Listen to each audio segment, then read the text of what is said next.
So in 1958, there's this Soviet clerk in Moscow, and they accidentally put the wrong files into a batch of boxes that were bound for Ukraine. Right, just a totally mundane, routine administrative transfer. Exactly, a completely mundane slip of the pen.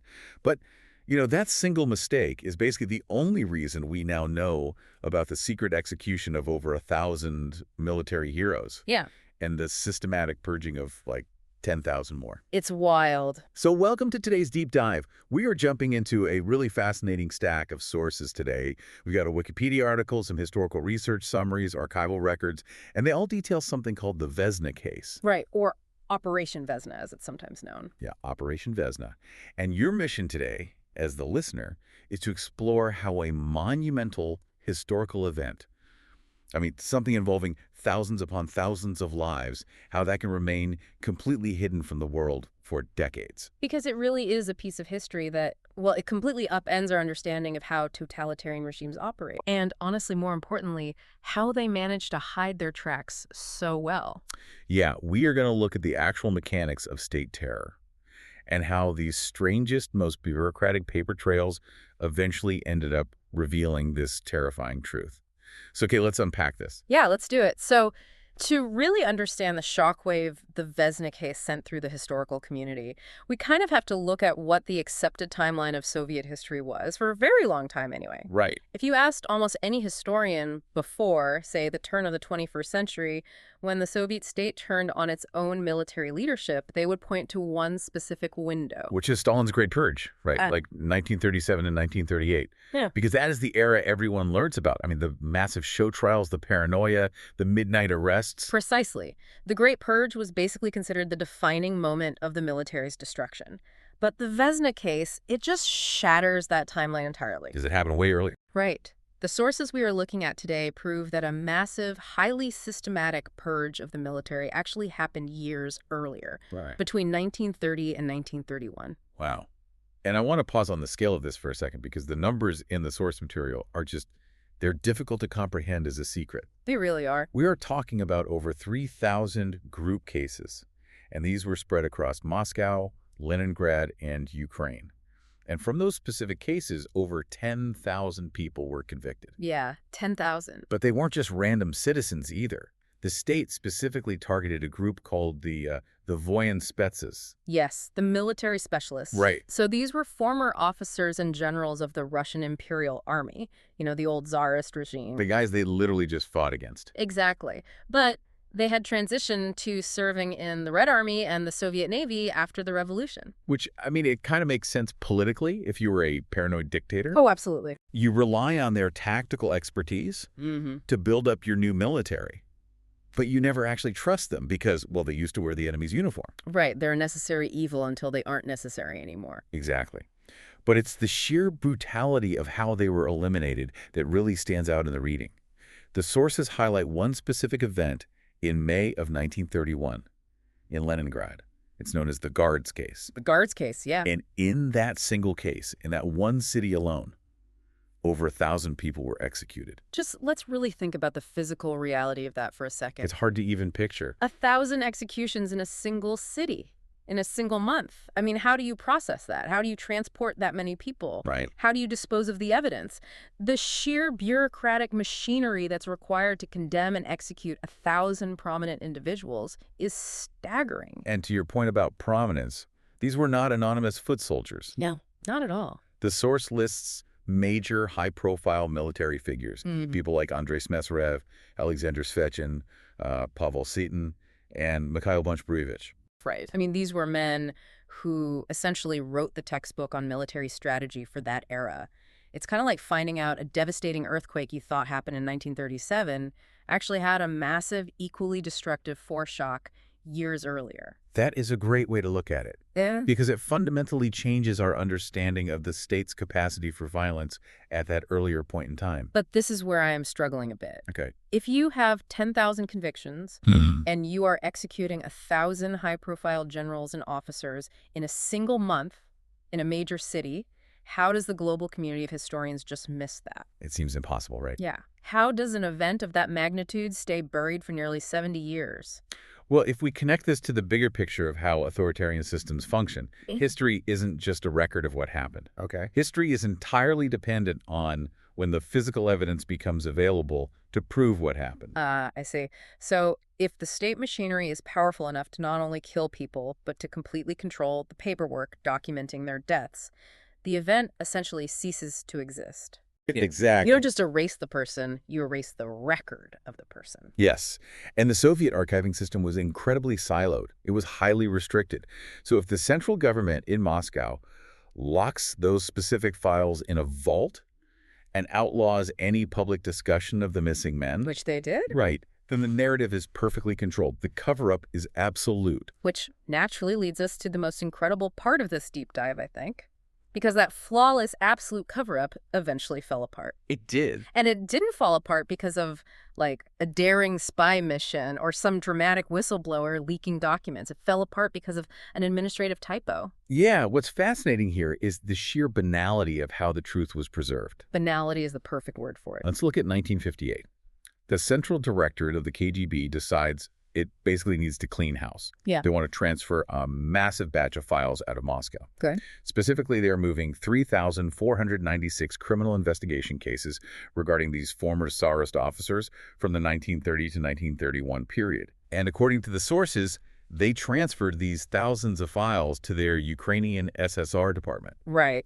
And the logic there being that the majority of these specific cases had ties to Ukraine, so they were just, shipping the regional paperwork back to the regional office. Exactly. Pure administrative housekeeping. Right. They're just moving pallets of paper from one secure facility to another. However, for reasons that remain completely unknown, most likely a tired clerk or a really vague shipping manifest. Just a Monday morning mistake. Right.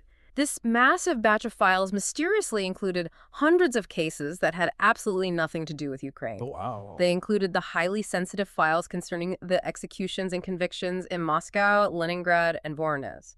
So the very blueprints of the Purge, like the actual records of the Leningrad Guards case and the executions in the heart of the Soviet Union, those were accidentally boxed up and shipped off to Kiev. Yes. It's almost comical. It is the ultimate irony of bureaucracy. Yeah. The very system designed to meticulously document and execute state terror is the same system that accidentally mislabels a box and preserves the evidence of its own crimes. That's crazy. Because once those files arrived in Ukraine, they just sat there.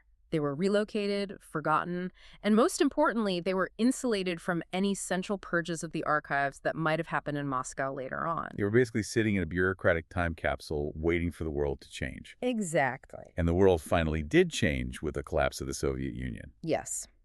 When the Soviet Union fell in the early 1990s, the political landscape transformed overnight. Suddenly, archives that had been locked away for over half a century in places like Ukraine were accessible. And that is when a Ukrainian researcher named Yaroslav Tinchenko enters the picture. Right. The sources note that he, working alongside the archivists of the newly formed Ukrainian Security Service, finally got access to these misplaced boxes. Imagine being in that room. I know, right? You open a file expecting routine regional reports, and you are suddenly staring at the death warrants of thousands of men whose fates had been a complete historical black hole. It completely shifted the historical paradigm. Yeah. The source mentions that the Vesna case was briefly touched upon in 1998 in a book by Oleg Suvenarov. Yes, he was one of the first. But it was Tinchenko who really broke the dam in 2000 with his major book. It was titled Cavalry of Russian Officers in the USSR. Right. And this research is still ongoing.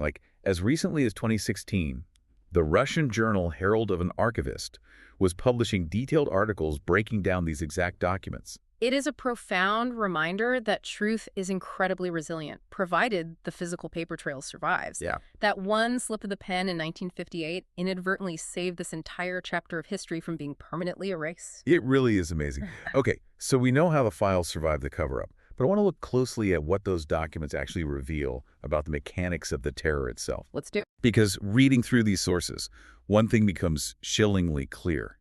You do not just wake up one morning and arrest 10,000 people out of nowhere. No, definitely not. The logistics of that would break the system. So how does a state manufacture a conspiracy of that size from scratch?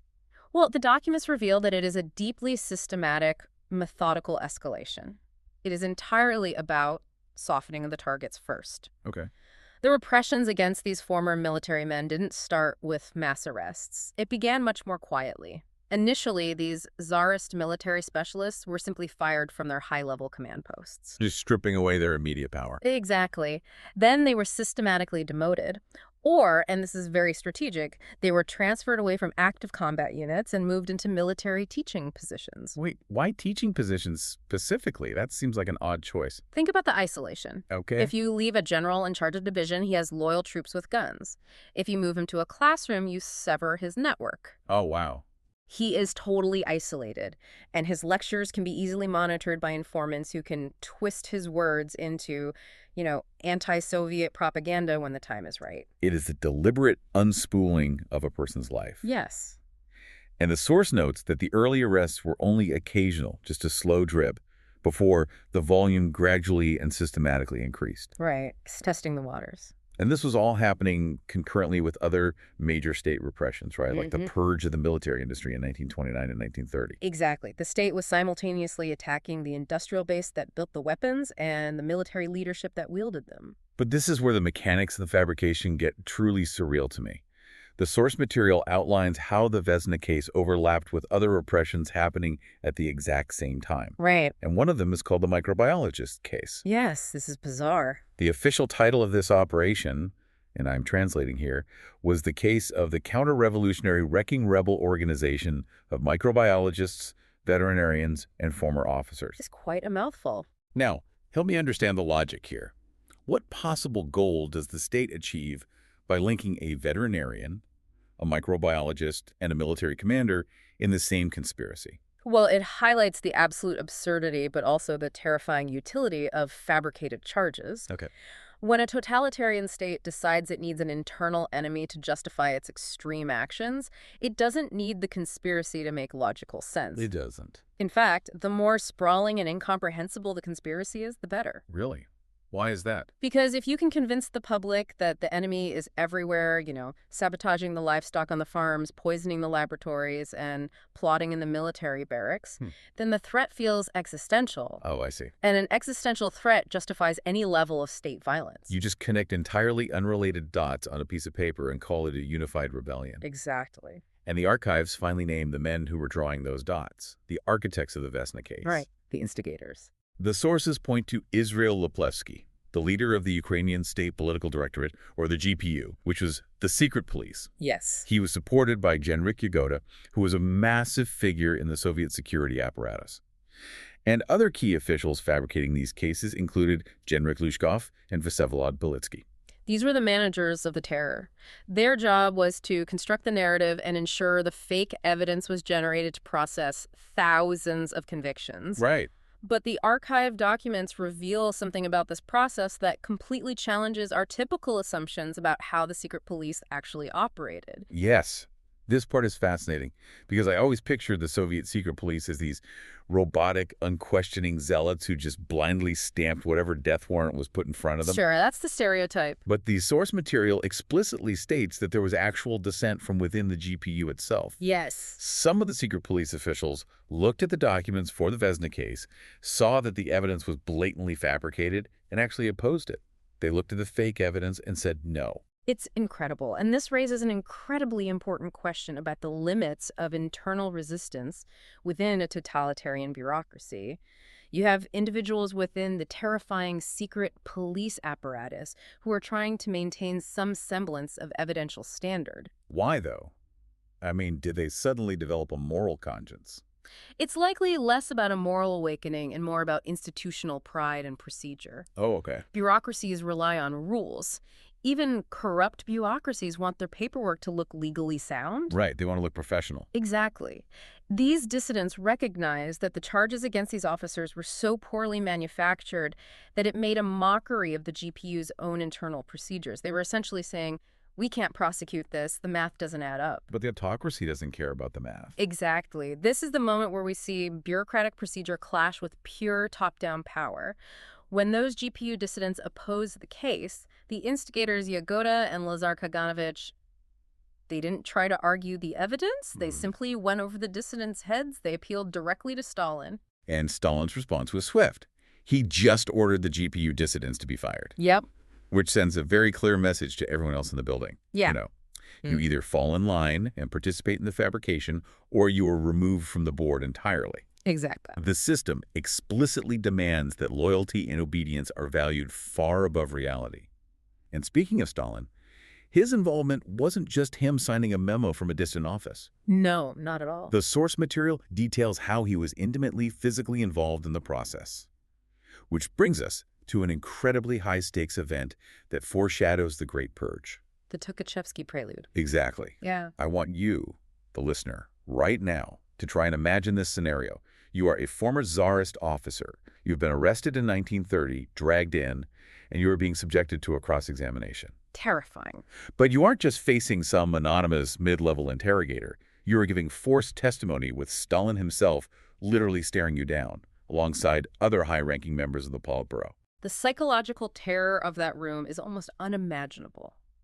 The absolute apex of Soviet power has come down to the basement to watch you break. Yeah. They aren't just relying on reports, they are physically overseeing the manufacturing of the lies. And during these terrifying cross-examinations, several of the arrested individuals broke and gave fabricated evidence against a very specific target, General, and later Marshal, Mikhail Tukhachevsky. Right. Now, here is the part you need to explain to me.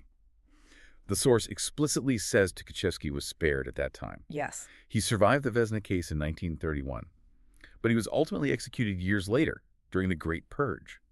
Why would Stalin sit in a room, personally oversee the extraction of fake evidence against one of his top generals, choose to spare him, but then turn around and kill him, using that exact same playbook later? Well, it is a brilliant, chilling, strategic calculation. It completely reframes how we view the Vesna case. How so? It wasn't just a purge. It functioned as a terrifying rehearsal. By extracting that fabricated evidence against Tukhachevsky in 1930 and 1931, the state was essentially gathering ammunition. Oh, wow. It is like a corrupt corporate HR department building a secret file on an employee they want to fire, but they wait 3 years to actually use it. Exactly. They are building a repository of guilt to keep in their back pocket. Stalin didn't need to eliminate Tukhachevsky in 1931. Perhaps he still desperately needed his military brilliance to modernize the army. Right. Or perhaps the political timing just wasn't right to take down someone that popular. But by having those forced confessions officially on file, Tukhachevsky was effectively living on borrowed time. Just waiting for the shoe to drop. Precisely.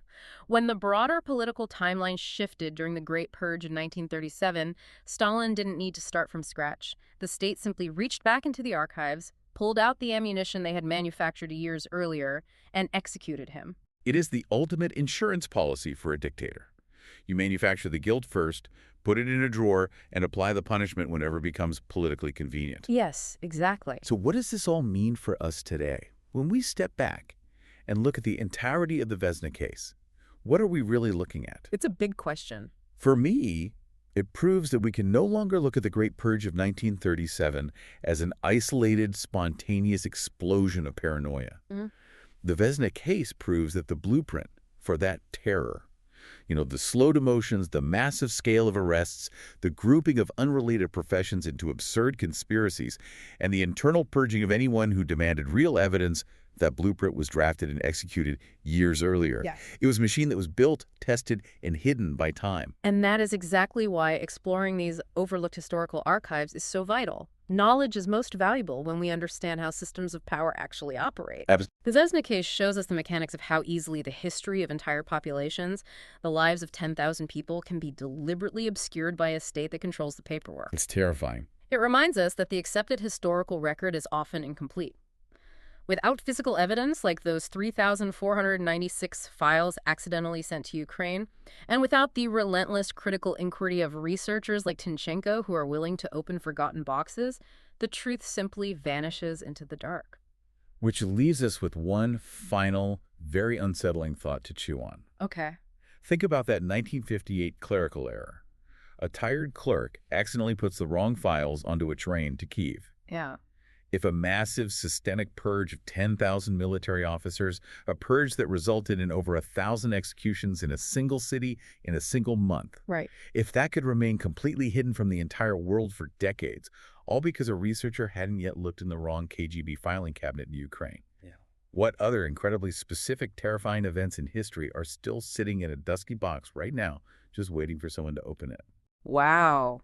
It really makes you question how many chapters of our history are currently being written based on incomplete archives. It certainly does. The ink on history is never truly dry, as long as there are still boxes left to open. Thank you for joining us on this deep dive. Keep questioning the narratives around you, keep looking for the missing pieces, and we will catch you on the next one.